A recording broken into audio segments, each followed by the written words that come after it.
ঈদের আগের দিনটিতে সড়ক পথে যাত্রীর চাপ তেমন নেই। বাস টার্মিনালগুলোতে যাত্রী কম থাকায় কাউন্টারগুলোতে লাভ সেভাবে না করতে পারার আক্ষেপ।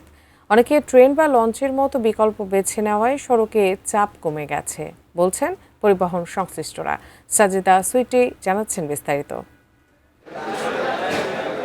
জীবনের প্রয়োজন পূরণের বাস্তবতায় রাজধানীতে থাকলেও মনটা স্বজনের সান্নিধ্য পেতে বরাবরই ব্যাকুল। আপনজনদের মাঝে গিয়ে সারা বছরের বিক্ষিপ্ত অন্তরটাকে প্রশান্ত করতেই পথের কষ্ট তুচ্ছ করে বাড়ি ছোটে নগরের মানুষ। তবে এবার ভিড় ও যানজট কম থাকায় স্বচ্ছন্দেই যাওয়া হচ্ছে। ঈদের দিন পর্যন্ত ডেলিভারি থাকে, তো এই ডেলিভারিটা দিয়া দেশে যাবো এরকম একটা প্ল্যান ছিল। আমার মা বাবা আছে, আমার শ্বশুর শাশুড়ি আছে, সবার জন্য কেনাকাটা করছি আলহামদুলিল্লাহ। শ্বশুর শাশুড়ির কাছে ঈদ করবো আর কি, মা বাবার কাছে যাব, একটা আনন্দ রাখি। ঈদের আগের দিনটিতে সড়কপথে কোনো রুটেই সেরকম ভিড় নেই। ময়মনসিংহ, জামালপুর, শেরপুর, নেত্রকোনা, কিশোরগঞ্জ ও ভৈরবগামী যাত্রীরা মহাখালী বাস টার্মিনাল থেকে বাড়ি যাচ্ছেন। পরিবহন কোম্পানিগুলো জানাচ্ছে তারা ঠিক দামে টিকিট দিচ্ছেন, বাস আছে পর্যাপ্ত, রাস্তায় জ্যামও নাই, অভাব শুধু যাত্রীর।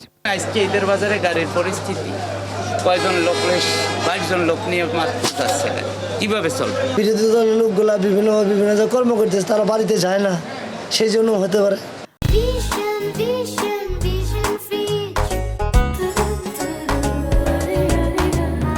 দূরপাল্লার চালকরা জানান আয় কম হলেও এবার গাড়ি চালিয়ে আরাম পাচ্ছেন তারা। যাত্রী কম থাকায় ট্রিপ কম, পথে যানজটও সেরকম নেই, ফলে তাদের ধকলটাও কম হচ্ছে। আমাদের জ্যামজটটা মাত্র 2 দিন একটু হালকা মাত্রা ছিল, তেমনটা ছিল না, এবং আলহামদুলিল্লাহ এবার ভালোভাবে আমরা চালাইতে পারছি। সায়দাবাদেও একই চিত্র। এবারের ঈদের ছুটি বেশ লম্বা হওয়ায় অনেকেই আগে চলে গেছেন, কেউ বেছে নিয়েছেন বিকল্প বাহন। তাই লাভ সেভাবে না হোক, অন্তত লোকসান যেন না হয় সেই চাওয়া কাউন্টারগুলোতে। 10-12 দিনের ছুটি পড়ায় মানুষ আস্তে ধীরে আগে চলে গেছে। তেল টুল নিয়ে রাখছে, গাড়িগুলো যে বসে রাখছে, এসি গাড়িগুলো সব আমাদের 500 করে প্রতি কাউন্টারে ডিসকাউন্ট আছে। 1200 ভাড়া 700 করে বিক্রি করছে, কিন্তু তাও যাত্রী নেই। এগুলো পাম্পে তেল দিচ্ছিল না, এক সমস্যা, এগুলো যাত্রী সমস্যা।